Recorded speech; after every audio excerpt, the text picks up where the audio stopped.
Kalau saya patah itu adalah sinetron yang beberapa ya sempat mendapat banyak penghargaan lah waktu zaman Festival Sinetron Indonesia. Dan waktu itu saya bermain dengan almarhum Uje ya. Ini kesuksesan tuh saya pikir ya sejahtera bersama ya. Bahwa inti dari setiap pencapaian adalah imajinasi.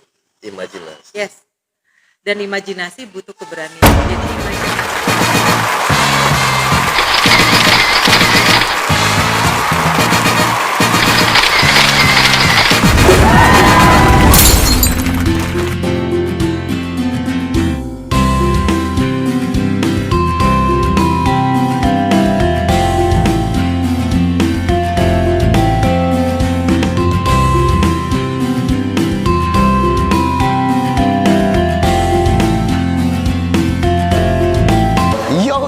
What's up yo, wadidaw kacau dulu Gusti.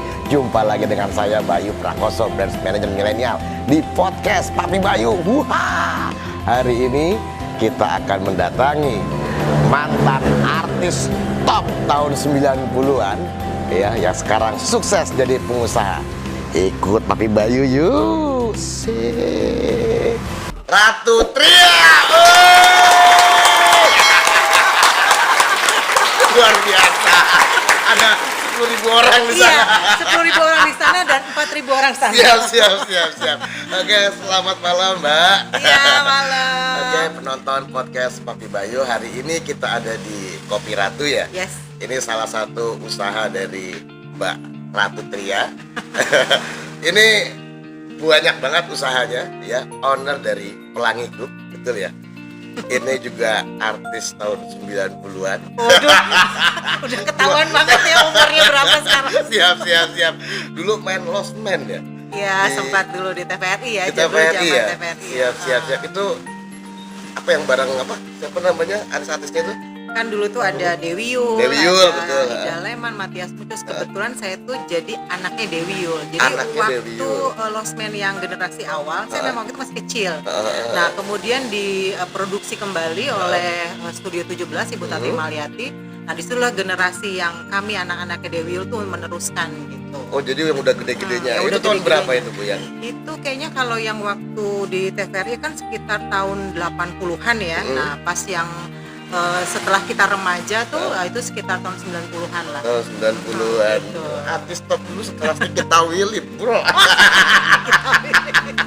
Oke, terus film terakhirnya itu Yang Saya Patah. Oh iya, jadi kalau saya patah itu adalah sinetron yang beberapa ya sempat mendapat banyak penghargaan lah waktu zaman Festival Sinetron Indonesia. Dan waktu itu saya bermain dengan almarhum Uje ya. Iya, Ustadz Jeffrey. Ya, betul sekali. Siap. Yaitu teman, sahabat gitu, Uje itu. Jadi apa, Bu, di situ, Bu? Kebetulan saya sama Uje tuh kakak beradik.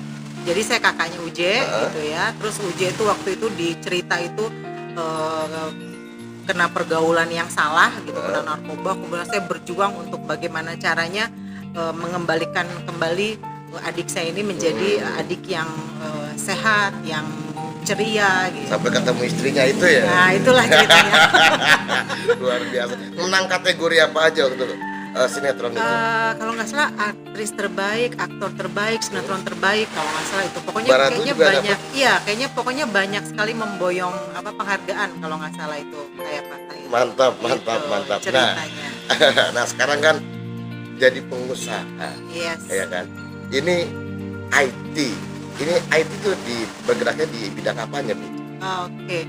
Jadi sebetulnya kalau kita grup ya di Pelangi Group tuh ada beberapa perusahaan lah di bawahnya. Ada Pelangi Surya Persada, kemudian ada Pelangi Alam Damai, Pelangi Triandika, Pelangi. Semua Pelangi ya, pokoknya semua Pelangi. Nah, yang IT ini Pelangi Surya Persada kita memang bergerak di internet untuk masyarakat. Internet untuk Ya, masyarakat. betul. Jadi kita layanan internet masyarakat memang kita lebih mengarah kepada daerah-daerah yang sulit terjangkau oleh internet. Nah, sekarang yang lagi on tuh kita ada di Kuburaya sama di Lombok Timur.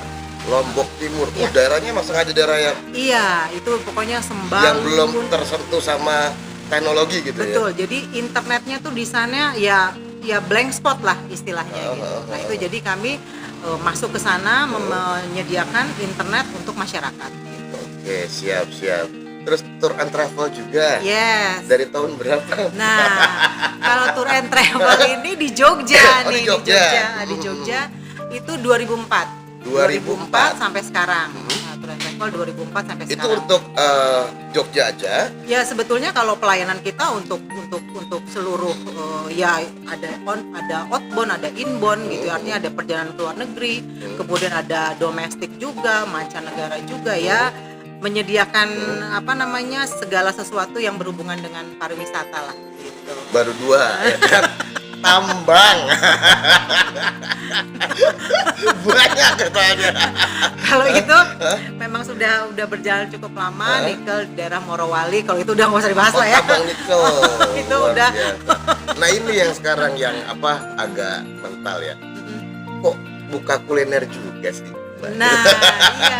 Sebenarnya kuliner tuh kalau saya pikir adalah bisnis yang yang asik gitu. Kalau menurut aku ya gitu ya.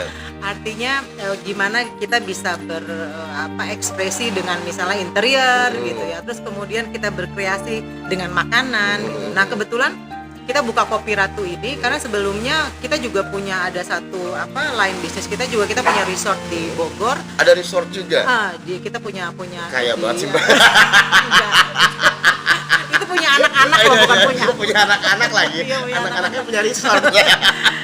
Nah, Siap, kita punya satu keunggulan, jadi kita punya kopi ya, kopi yang turun temurun nih, baik. Oke. Jadi kopi itu kakek saya minum kopi itu, nenek saya, kita tuh pecinta kopi ya, keluarga kami itu. Kakek saya, papa saya, mama semua, sampai saya sendiri juga penikmat kopi. Nah, kopinya ini memang banyak orang tanya, kopi dari mana sih gitu ya? Misalnya dari Mandailing kah, dari Papua? Enggak, ini Ngambil jadi kopi, bijinya gitu biji-biji ya? kopi seluruh Indonesia yang kita hunting, yang enak-enak, kita jadiin satu tuh kita blend gitu. Jadi ini adalah kopi apa ya? Kopi Ratu gitu ya. Kopi-kopi terbaik. Nah, itu dia. Dijadiin satu. Betul. Makanya di sini kita cuma jual kopi tubruk aja. Jadi nggak ada turunannya tuh, nggak ada yang misalnya cappuccino, dalgona apa gitu, kita nggak. Jadi hanya jual kopi tubruk aja. Spesial. Kopi Ratu. Nah, gitu ceritanya. Nah, ini konsepnya apa? Karena ada kayak joglo-joglo gitu. Yes. Nah, ini marketnya, konsepnya, terus market yang mau disasar tuh yang mana? Ya, sebetulnya konsep kita memang tradisional modern. Karena gini, kalau tradisional tuh saya pikir orang itu rindu untuk pulang gitu ya. Sebetulnya itu sih gitu ya. Karena saya juga pencinta interior tradisi gitu ya.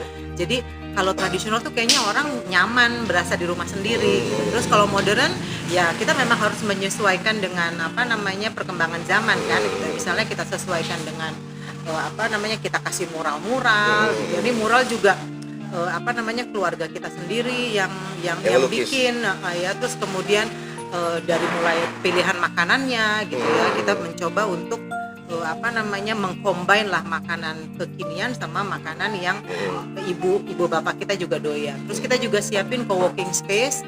Itu yang di atas ya? Yang di atas itu. Jadi karena salah satu basic bisnis kita adalah IT, jadi ya pastinya wifi di sini kenceng. Itu keunggulannya, wifi-nya kenceng. Gitu. Jadi ya teman-teman yang mau ngerjain tugas, mau apa ya kan bisa Berarti gampang. marketnya ini luas ya, dari mahasiswa, Betul. terus juga anak-anak muda dan sampai yang udah dewasa dan udah mengenang mana memori lah ya. Ya betul. Siap. Pokoknya intinya kan kita pengen semua kita terima di sini kan ya. Mau yang mahasiswa, mau yang ibunya mahasiswa, neneknya mahasiswa. Tadi saya mau ngomong gitu cuman gak enak. Neneknya mahasiswa gitu. Iya. Boleh gitu. Siap. Oke, andalannya apa yang spesial untuk makanan sama minuman? Kalau makanan, nah ini kan kita udah tersedia di sini nih spesial semua nih ya. Ada tempe, ada pisang, ini makanan-makanan. Tapi kalau makanan beratnya, Bayu mesti coba ayam woku. Ayam woku. Enak banget. Lebay banget sih. Apa ngetes dengannya? Itu mesti cobain ayam woku. Jadi ayam wokunya ini benar-benar punya cita rasa yang berbeda gitu. Jadi gimana caranya ayam woku itu kita buat menyesuaikan juga dengan lidah orang Jogja gitu ya, lidah orang yang nggak tahan pedas juga gitu ya. Jadi pokoknya ayam wokunya ini kalau saya bilang spesial. Mantap lah ya. Mantap pokoknya. Harus cobain. Harus cobain. Ayam woku. Nah, itu dia. Oke. Kalau mau ke sini, Oke. ya, misalnya anak-anak muda nih kan pacaran gitu. Ya, itu harus bawa uang berapa sih?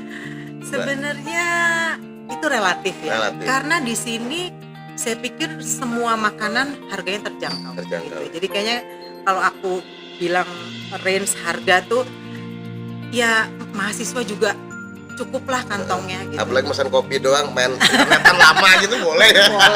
Boleh ya. Paling ntar aku bolak-balik gitu, nggak pulang-pulang sih gitu.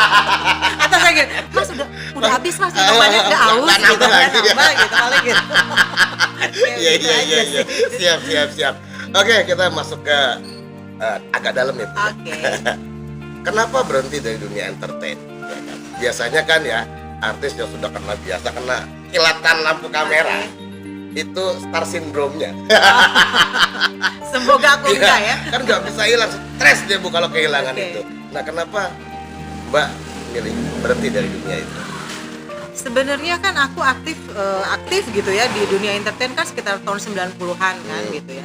Tapi terus saya pikir kayaknya aku udah cukup lah gitu ya.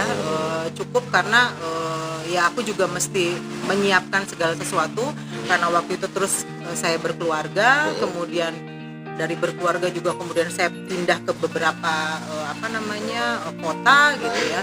Sampai itu akhirnya kita memutuskan untuk udahlah saya lebih baik berbisnis aja gitu. Jadi memang bisnis itu memang dari awal tuh memang sudah kita plan. Oh, gitu. saat masih di dunia entertain pun sudah mulai. Iya, gitu ya? sudah mulai kita rancang. Nah, terus kemudian saya pikir kalau kita berbisnis ya memang harus fokus gitu ya. Terus apalagi dunia entertain kan waktunya kadang-kadang kan suka Ngawur lah ya. ngawur Iya, gitu ya benar, gitu ya. benar. Bukannya ngawur waktunya tuh tidak terbatas gitu. Ya sebenarnya sih bisa disambi gitu. Tapi kalau buat saya memang saat itu saya ngerasa sudah cukup aja lah di dunia entertain, tapi minimal nama itu bisa saya bawa sampai sekarang gitu. Jadi kalau orang tanya aku berarti punya Ratu Tia, iya gitu kan. Minimal ada poin. Siap. Gitu. Itu juga kenapa pemilu banyak kan artis ya. betul. Sudah startnya Betul. duluan ya. Jadi bukan dari nol dia, dari setengah ya. Siap. Oke. Berarti kan nama besar itu mempengaruhi ya Ya. untuk usaha. Oke.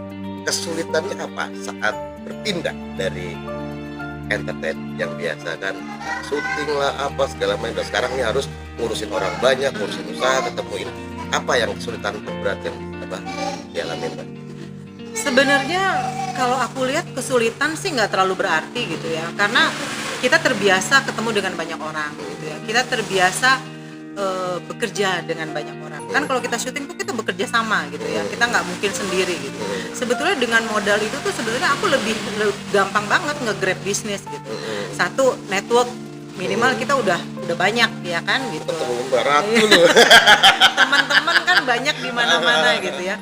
Terus kemudian memanfaatkan medsos, misalnya saya posting aja ya ada beberapa yang di mana ya di luar kota apa yang selama ini menjadi teman saya ya, terus ikut mempromosikan gitu. Minimal untuk ikut memberikan support. Oh ya selamat gitu. Itu kan kayaknya sebuah kebanggaan kalau buat pengusaha ya, diapresiasi gitu.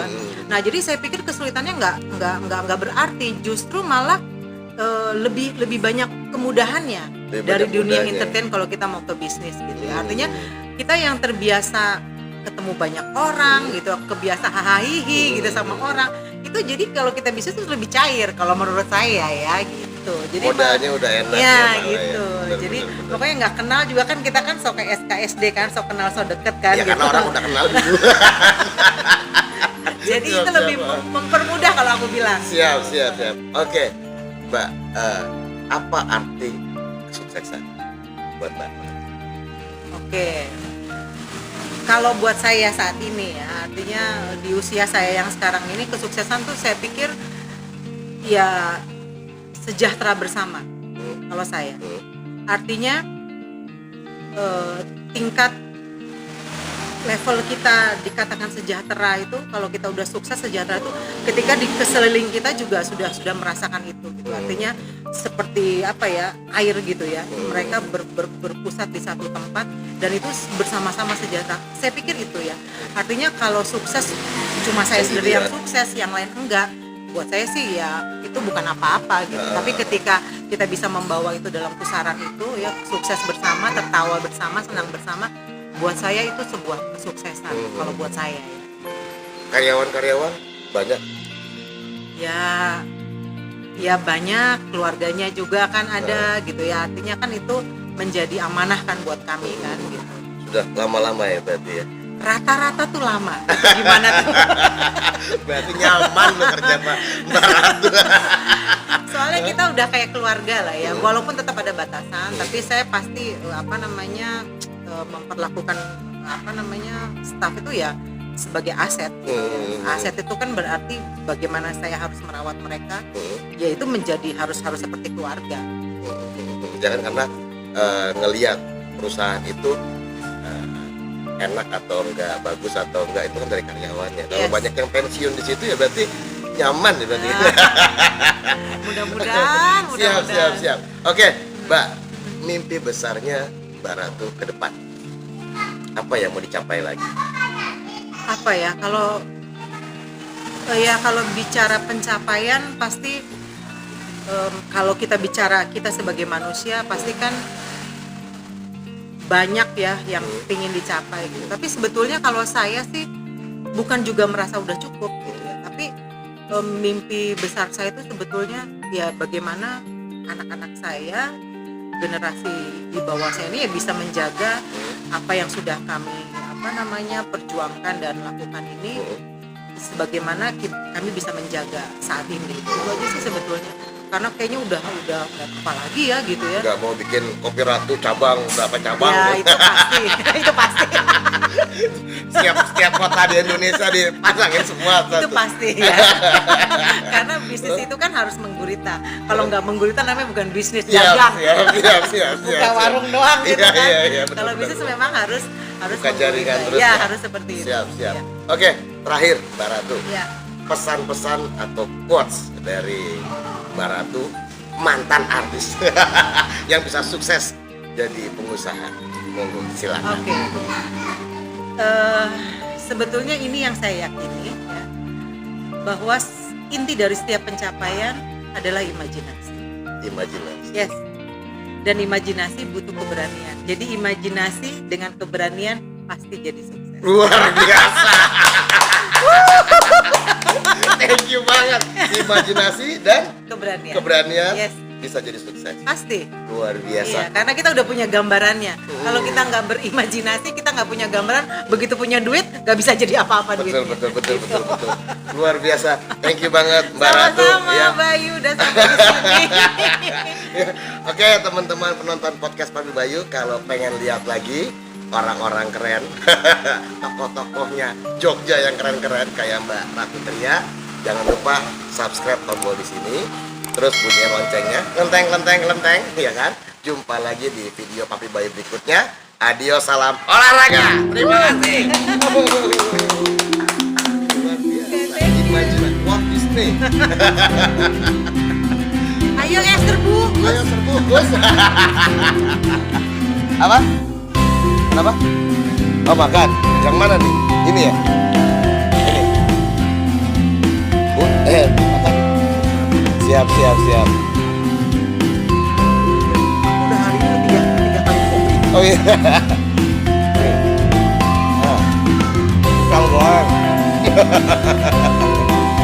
Siap. 내게 나타나준 너, 난 아무 말도 할 수가 없었지. 첫눈에 반한다는 이야기가 널 보는 순간 이해가 됐어. 매번 야야야야야 불러 널 야야